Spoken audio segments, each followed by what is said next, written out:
Hello everybody, welcome back to our 37 Info channel. In today's video, I'll show you how to set up a hotspot on your XPeng vehicle.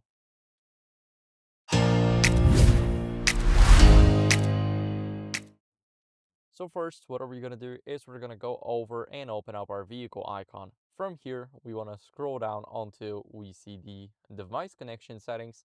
And here we have our in-vehicle hotspot. So here we can set up our hotspot. We're going to enable it.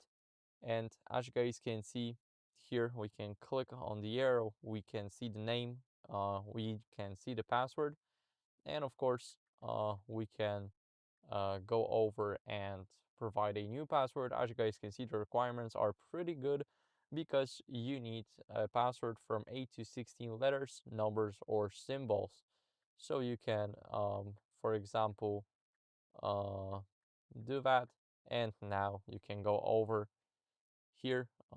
If you have your device, you can easily connect to your network. Remember that its name is uh, XPeng motor.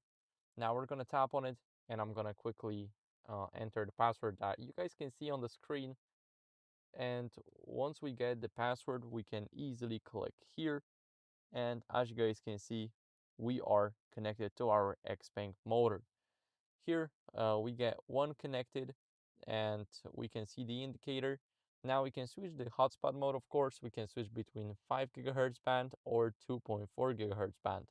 So 2.4 definitely is more compatible with more devices, but it will be slower. Now 5 gigahertz is pretty new and not every single device has it, but still it's much faster. So if you're aiming for performance, I would recommend keeping it at 5 gigahertz.